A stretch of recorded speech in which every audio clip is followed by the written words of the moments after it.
Jesús dijo en Juan 8:32, y conoceréis la verdad, y la verdad os hará libre. La verdad de Dios tiene el poder de traer libertad a nuestra vida, de traer gozo, de traer paz, de traer seguridad y confianza. Pero no es toda la verdad, sino, como dice esta palabra, solo la verdad que conocemos. Hola a todos, qué alegría volver a vernos. Para los que no me conocen, mi nombre es Joel y le estamos dando la bienvenida a otro video de nuestro canal Cardinal.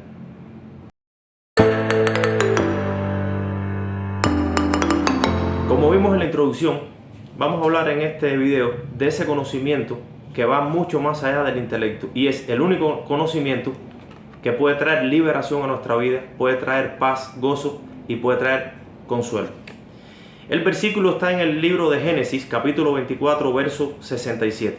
Y dice así el texto: y conoció Isaac a Rebeca y se consoló.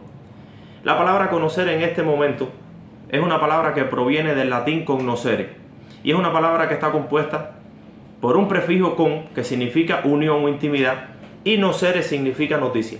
Entonces este versículo, en este texto, el conocer está ligado a un conocimiento íntimo, está ligado a una unión, y este es un conocimiento tan íntimo que llega al punto en que dos se vuelven uno solo. Así como en el matrimonio, cuando un hombre y una mujer se unen y se vuelven una sola carne, así dice la Escritura que Isaac, en este tipo de conocimiento, conoció a Rebeca y se consoló. Por lo que hoy te quiero hablar de ese conocimiento que puede traer a nuestra vida verdadero consuelo, verdadera seguridad y verdadera paz, traer esa tranquilidad. No es un conocimiento mental. El conocer a Dios o conocer la verdad de Dios no puede ser un conocimiento meramente intelectual, porque este tipo de conocimiento nunca traerá consuelo a tu vida ni traerá seguridad. El único conocimiento que puede traer consuelo a tu vida es cuando tú conoces una verdad de Dios, una palabra que has leído, que escuchaste, una palabra que un hermano te dio, pero cuando tú la conoces, así en la forma en que Isaac conoció a Rebeca, en este conocimiento íntimo, que es un conocimiento que va más allá de la razón, va más allá de tu alma, este es el conocimiento que consuela. No sé si te has preguntado o lo has experimentado, me imagino que sí, que hay muchas verdades de la Escritura, verdades que has escuchado quizás si eres cristiano desde bien pequeño.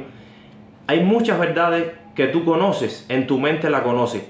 Conoces versículos de memoria, conoces palabras que pudieran y tienen la capacidad y el poder de traerte paz, de traerte seguridad, de traer ese reposo y ese consuelo a tu vida. Pero sin embargo, quizás te preguntas por qué esta palabra, si tiene el poder de traer libertad, porque Jesús dijo, conoceréis la verdad y la verdad te hará libre, porque esta palabra, en algunos momentos, palabras que tú conoces, no desatan ese poder en tu vida. ¿Sabes por qué? Porque no es un conocimiento meramente intelectual, sino que debe ser un conocimiento profundo, un conocimiento espiritual, el único conocimiento que puede traer consuelo a tu vida. Cuando el conocimiento queda solo en la mente del hombre, el conocimiento de Dios o de una verdad determinada quedará solo en esa parte racional, en esa parte que pertenece a la parte natural del hombre. Pero ese tipo de conocimiento no consuela, no llena, no ayuda de mucho. El conocimiento que va más allá del alma, más allá del razonamiento humano, es un conocimiento entonces que toca el espíritu y es un conocimiento espiritual, y es el único conocimiento, es la única forma en que podemos conocer una verdad y disfrutar del consuelo que esta verdad puede traer porque hemos conocido la verdad en lo íntimo. Hay una historia que muchos conocemos y que refleja los logros del conocimiento intelectual, meramente intelectual, frío y vacío de la verdad. Hace 150 años, lo que se conoce como el mundo occidental, es decir, Europa y América, era un mundo básicamente cristiano. Pero ese mundo se secularizó. Y hace alrededor de 50 o 70 años, hombres y mujeres que en aquel tiempo creían en Dios, que tenían una fe no intelectual, sino una fe viva en Jesucristo, en este momento no la tienen. Hoy estamos frente a un mundo que se secularizó, un mundo frío, un mundo que no tiene conocimiento de Dios ni de su verdad. ¿Cuál fue el origen de esto? Charles Darwin. Todos conocemos a Charles Darwin. En el siglo XIX, Charles Darwin era un muchacho que comienza a estudiar en un colegio cristiano. Pero en este colegio cristiano, Darwin recibía clases de teología, pero eran clases frías, eran verdades áridas, eran verdades secas que jamás tocaron su espíritu. Este muchacho comenzó a recibir toda esta teología fría, todo este conocimiento meramente intelectual en latín, en griego, en hebreo, pero estas verdades nunca fueron más allá de su cabeza. ¿Saben lo que sucedía? Que cada vez que él tenía que recibir estas clases, este muchacho cuenta la historia que salía huyendo, salía corriendo de sus clases y corría al bosque, corría a la naturaleza y comenzaba a buscar insectos, comenzaba a buscar muestras de plantas. Y esto fue creando en su cabeza el sueño y el anhelo de lo que años más tarde conocimos como la evolución de las especies. ¿Qué fue lo que provocó que este muchacho llegara a escribir lo que se conoce como la teoría de la evolución de las especies? ¿Saben qué fue? Que este muchacho, aunque estuvo expuesto a verdades bíblicas, a verdades de Dios, este muchacho nunca conoció a Dios en la intimidad. Su conocimiento de Dios y de la verdad es muy parecido al conocimiento que muchos tienen hoy de Dios. Un conocimiento técnico, un conocimiento repetitivo, un conocimiento de copia y pega, un conocimiento que no toca su espíritu, un conocimiento que no es parte de su experiencia. Charles Darwin conoció la verdad de Dios, pero la conoció a un nivel solamente mental. ¿Qué fue lo que ocurrió entonces? Que toda aquella religión, toda aquella letra seca, fría y vacía, empujó a este muchacho cada día más lejos de Dios. Te quiero hablar de un asunto que tiene que ver con esto y que me preocupa mucho, y tiene que ver con algo que está sucediendo, por lo menos donde yo he estado, y con las personas que conozco, a la mayoría les está sucediendo. Y es que cuando yo miro los grupos en las redes, hay un fenómeno que está ocurriendo, y es que la mayoría de los hermanos o de las personas que son parte de esos grupos, que son grupos cristianos, los comentarios de ellos son comentarios de copia y pega. Y me preocupa porque no veo un conocimiento real de la verdad de Dios. No veo que conocen la verdad de Dios, y si no la conocen, no los libera y no los consuela. En la mayoría de los grupos, la gente copia y pega frases muy bellas, comentarios muy edificantes, pero que no son de ellos. Yo creo en la bendición de copiar y pegar algo que te haya bendecido y que tú lo puedes compartir con otro. Pero el problema es que veo que el 90% de los comentarios, al menos donde yo estoy, ojalá sea solo mi realidad, son de hermanos que no veo que comentan de su propia experiencia. No veo que ellos hablan de los hechos de Dios en su vida. Veo que hay una ausencia de compartir su experiencia, su vivencia, su conocimiento con la palabra. A mí me bendice mucho cuando entro a un grupo y veo un hermano que a veces hasta con faltas de ortografía, porque evidentemente no es un trabajo editado, ellos comentan de lo que ellos están conociendo la palabra. Ellos comentan el versículo que se leyeron esa mañana. Ellos comentan lo que Dios le está hablando, lo que Dios le está diciendo. Y para mí esto tiene mucho valor, porque yo estoy entrando en contacto con hermanos que están hablando de los hechos vivos, de las experiencias reales de Dios en su vida. No están hablando una letra fría, seca y vacía. Están hablando de lo que viven. En la Biblia hay un libro que se llama el libro de los Hechos. ¿Sabes por qué? Porque la fe cristiana, la fe de Cristo, es una fe basada en hechos reales. La fe cristiana no es una filosofía, no es una teoría, no es un ideal lejano, sino que está basada en los hechos de Dios en la vida de hombres y mujeres. Y de esos hechos nosotros necesitamos hablar y compartir. Pero cuando nosotros conocemos a Dios desde la experiencia de otro, cuando nosotros lo único que hacemos es copiar y pegar lo que otro experimentó de Dios, lo que otro conoce de Dios, nosotros vamos entrando en el mismo camino que aquel muchacho entró, y la letra comienza a ser una letra muerta. Y aunque usted comente y usted comparte en un grupo una palabra, esa palabra a usted no lo va a afectar, a usted no lo va a consolar, a usted no le va a dar seguridad, no va a ser una palabra que te va a fortalecer, porque es una palabra que no conoces en la intimidad. Es una palabra que no es una contigo. Es una palabra que está lejos de conocer como Isaac conoció a Rebeca, sino más bien la mayoría de las veces compartimos palabras que conocemos solo en nuestra cabeza. Yo recuerdo que hace un tiempo yo estuve animando, por lo menos a mi familia, en la familia mía de Tati, la gran mayoría son cristianos, y yo los estuve animando porque nosotros tenemos un grupo a través del cual nos comunicamos, y yo los invité a que no dejaran de compartir esos textos que a veces copiamos de otro grupo o leemos en un libro que alguien escribió, que son muy buenos y son de gran bendición. No estoy en contra de ellos, pero los invité a que también escribieran y compartieran de su realidad en Cristo, de su caminar, de lo que están viviendo, de los hechos de Dios en su vida, porque esto nos iba a ayudar a todos a conocernos, nuestra realidad en Cristo, conocer en qué momento estamos, cuál es nuestro crecimiento espiritual y compartir de una verdad que nos está afectando, que nos está animando, que nos está fortaleciendo. Me preocupa mucho que nuestro conocimiento como generación de Dios, como hijos de Dios, sea solo un conocimiento intelectual de copia y pega. Me preocupa mucho que nuestro conocimiento de Dios sea más información que revelación.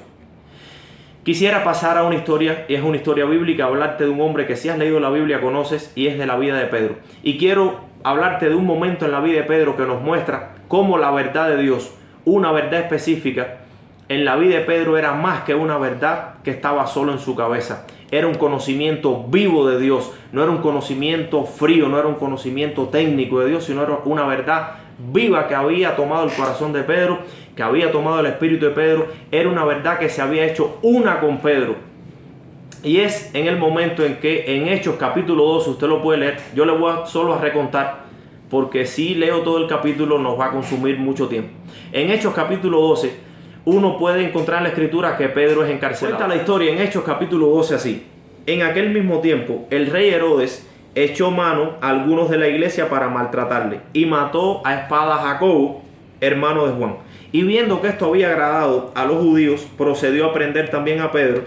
Eran entonces los días de los panes sin levadura. Y habiendo tomado preso a Pedro, lo puso en la cárcel y entregándolo a 4 grupos de 4 soldados cada uno para que lo custodiasen. Y se proponía sacarle al pueblo después de la Pascua. Dice en el verso 6, y cuando Herodes le iba a sacar aquella misma noche, escuche esto, la misma noche que Herodes va a sacar a Pedro para quitarle la vida, estaba Pedro durmiendo entre 2 soldados sujetos con 2 cadenas, y los guardas delante de la puerta custodiaban la cárcel. Cuando yo me leí este versículo, a mí me impresionó mucho cómo en un momento tan difícil de la vida, cuando tú sabes que te van a quitar la vida, tú sabes que Herodes no está amagando, a Jacobo le habían quitado la vida y ahora Pedro estaba en manos de Herodes con una sentencia de muerte y Pedro está durmiendo. Pedro logra dormir, puede estar en reposo, en paz, hay consuelo en su vida, en uno de los momentos más duros de su vida. Y dice la escritura que su sueño era tan profundo que dice que se le presenta un ángel y tuvo que tocar a Pedro por el costado, porque Pedro estaba tan dormido que hubo que tocarlo. Ahora, ¿qué puede traer tanta paz, tanto consuelo, tanta libertad a un hombre o a una mujer en un momento tan difícil de la vida como este? ¿Sabes cuál era? Que cuando usted va a Juan capítulo 21, versículo 18, hay una palabra que el Señor le da a Pedro. Y el Señor le dice a Pedro en esa ocasión: de cierto te digo, cuando eras más joven, te ceñías e ibas donde querías. Mas cuando seas viejo, extenderás tu mano y te ceñirá otro. Escuche bien lo que le voy a decir. Tiempo atrás, el Señor le había dado una palabra a Pedro. Y en esa palabra le había dicho: cuando seas viejo, alguien te va a tomar por la mano y te va a guiar. De alguna manera también le estaba diciendo: Pedro, tú no te has dejado guiar hasta este momento, tú has sido un poco rebelde, has sido un poco cabezón, pero tú vas a madurar y vas a aprender a caminar guiado en mi mano. Pero bueno, el tema que te quiero que fijes bien tu corazón y tus ojos es en que el Señor le dice a Pedro: cuando seas viejo esto va a pasar. Y de alguna manera Pedro tenía una palabra y Pedro dijo: yo voy a llegar a viejo. A mí el Señor me dio una palabra y me dijo que yo iba a llegar a viejo. Entonces Pedro guardó esa palabra en su corazón y eso era una verdad que Pedro no creyó solo aquí en su cabeza, sino que fue una verdad que Pedro tenía en su corazón. Era una verdad viva, era una experiencia, eran los hechos de Dios en su vida. Y al tiempo, cuando sucede que Pedro es encarcelado y que Herodes, siendo un hombre, dice: mañana te quito la vida, tienes una sentencia de muerte, Pedro pudo dormir porque Pedro tenía una verdad. Y Pedro decía: yo tengo una palabra de Dios, yo voy a llegar a viejo. Tú no me quitas la vida mañana porque Dios me dijo a mí, el Señor me dijo a mí que yo iba a llegar a viejo. Y esta palabra, que iba más allá del intelecto de Pedro, sostuvo a Pedro en el momento más difícil de su vida, mi hermano. Hoy yo quiero animarte y quiero decirte que nosotros como hijos de Dios necesitamos conocer la verdad, pero conocerla como Isaac conoció a Rebeca. La verdad se vuelva una con nosotros, la verdad pase más allá de la mente, pase más allá del razonamiento, pase más allá del análisis, porque solo esta verdad, que va mucho más allá, tiene la capacidad de traer libertad, de traer seguridad, de traer certeza, de traer consuelo y traer reposo a nuestras vidas, aún en los momentos más difíciles. Puede que tú estés pasando momentos difíciles hoy. Cada uno de nosotros está viviendo una etapa y todas las etapas tienen su dificultad. Lo único que nos hace a nosotros, escucha bien lo que te digo, superar un momento en la vida, un fracaso, una pérdida, una tristeza, un dolor, es cuando la verdad que conocemos, porque te digo, Dios tiene palabra para todos los momentos de tu vida. La verdad de Dios está dispuesta para cada uno de los momentos, las circunstancias, las etapas que tú como hijo de Dios vives. Pero la única verdad que te va a poder sacar a flote, sacar adelante, darte la fuerza que tú necesitas, es la verdad que has conocido en lo íntimo, la verdad que conoces en tu espíritu, la verdad que es más que información, ha sido revelación de Dios a tu vida. Quisiera terminar con un salmo que me recuerda esta realidad que Pedro vivió, y es el Salmo 3, versículo 5, y dice así: yo me acosté y dormí, y desperté porque el Señor me sustentaba. No desperté, no dormí solo porque el Señor me sustentaba, sino porque conozco que el Señor me sustenta. Si te ha bendecido esta palabra, te invitamos a que le des like, a que te suscribas, actives la campanita para que te sean notificados cada uno de los videos que estemos subiendo y que nos apoyes compartiéndolo a otras personas que necesitan esta palabra. Nos vemos en el próximo video. Dios te bendiga.